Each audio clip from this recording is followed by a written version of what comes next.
Have you ever felt this way? When we read Andersen's fairy tales as kids, they never quite felt like what we expected. Other fairy tales always ended with a prince and a princess living happily ever after. But in his world, the Little Mermaid dissolves into sea foam.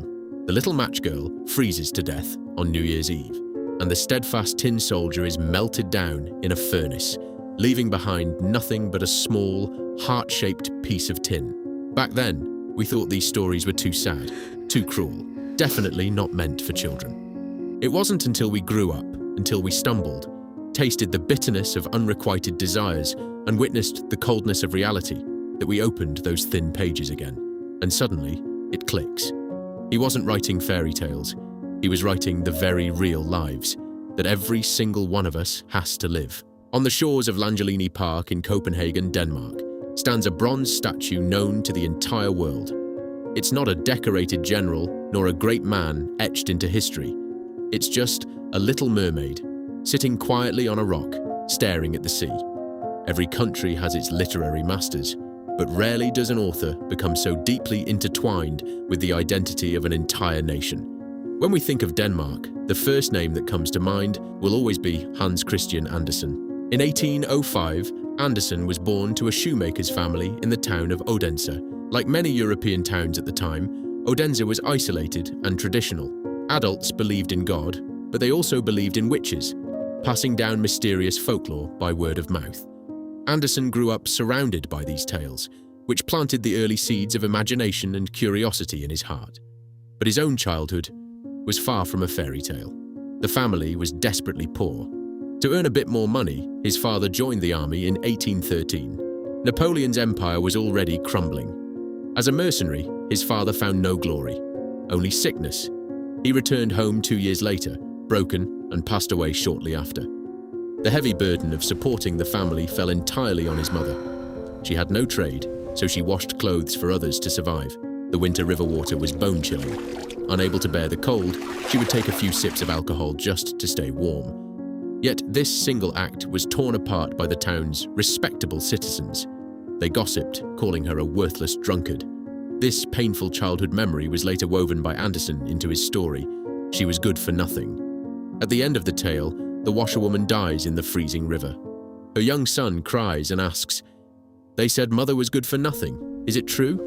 An elder strokes his head and replies, "No, she was a deeply useful person."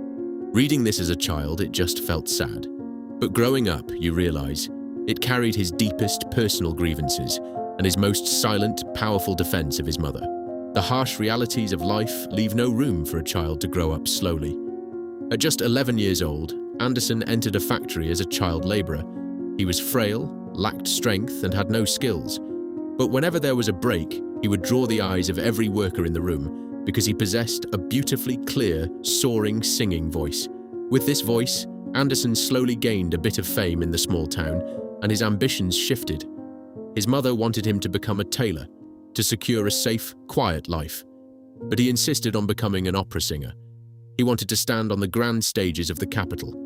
At 14, after a massive argument with his mother, Andersen packed his only 30 silver coins, gripped a wooden puppet his late father had made for him, and set off alone for Copenhagen. Before leaving, he made a vow. One day, in the geography books, under the name of Odense, they will write a line. Hans Christian Andersen, the Danish poet, was born here. At that time, he had no idea that not just Odense, and not just Denmark, but the entire world would remember his name. But the beginning of a dream is almost always paved with rejection. He tried to sing at the opera house, but no manager would take him. He tried to learn ballet, only to be turned away time and again. Finally, against all odds, he was accepted into a training class by a renowned vocalist. But then, a sudden severe illness completely ruined his vocal cords. He could never sing again. The doors to the stage were slammed shut forever. With nowhere else to turn, a desperate Andersen had to try and survive through writing. He had no formal higher education, but he had devoured Shakespeare as a boy, possessing a natural sensitivity to words.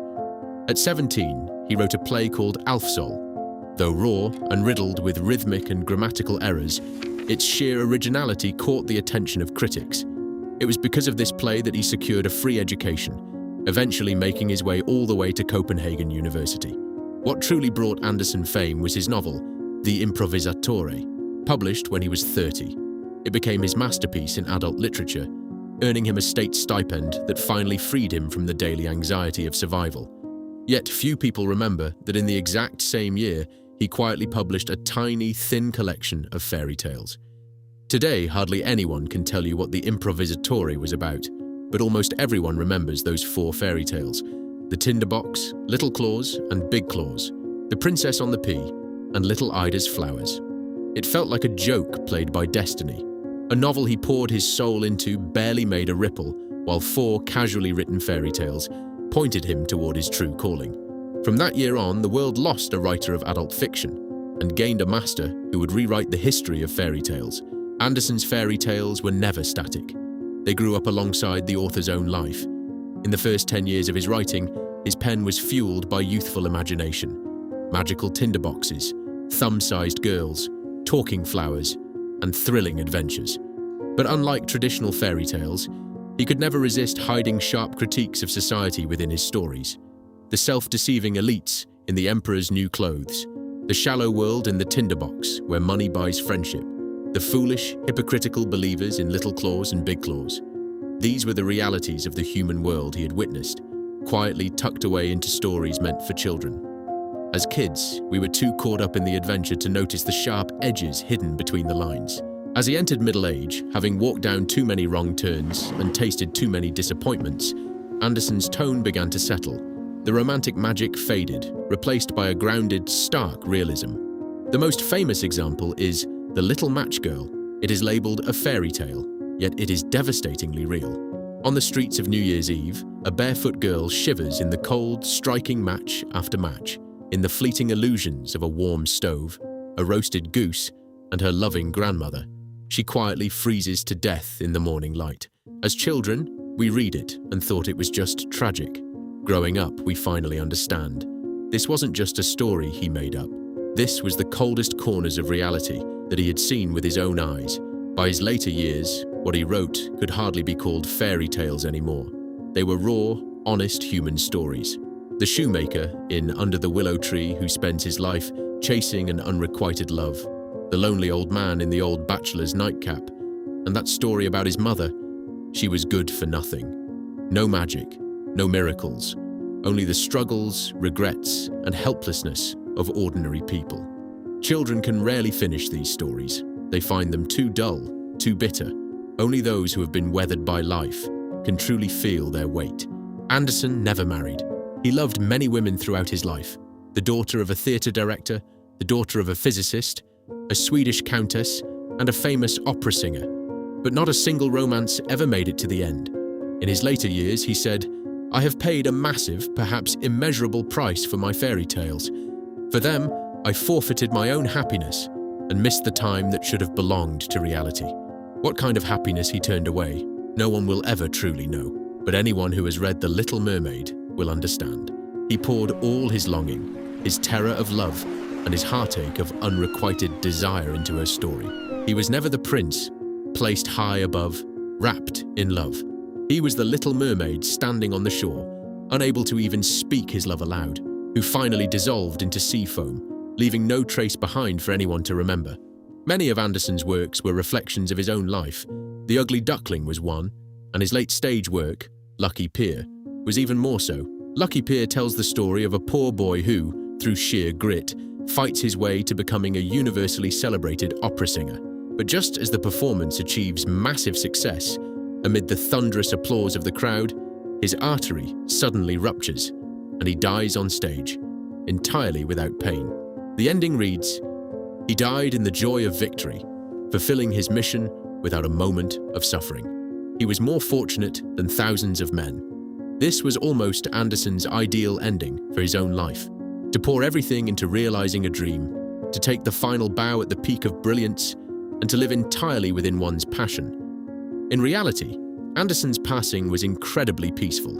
On August 4th, 1875, at the home of a merchant friend, he finished his morning tea, lay quietly in bed, and drifted into eternal sleep at the age of 70. Before his death, he left a specific request for the musician composing his funeral march. Most of those who will walk me to my final rest will be little children. Keep the tempo of the march slow, to match the rhythm of their tiny, delicate steps. People often say that Andersen's fairy tales are too cruel, that they aren't fit for children. But to me, that is precisely where his gentleness lies. He did not treat children like fools. He didn't just construct flawless, fragile illusions for them. Very early on, he planted the seeds of regret, loss, and unrequited desires within his stories. As children, we read them blindly, perhaps feeling a wave of sadness or confusion. But back then, across the pages, he had already opened a window for us into the adult world. And when we finally grow up, having witnessed the warmth and coldness of humanity, having experienced failures and regrets, we return to these stories, exhausted, only to find he had quietly hidden courage, resilience, and kindness between the lines all along. In this cold, coarse reality, he left a door open for us. The moment you push it open, you find your childhood innocence again, and that long-lost curiosity for the world. We do not understand the book when we first read it, but when we finally do, we have already become the characters within it.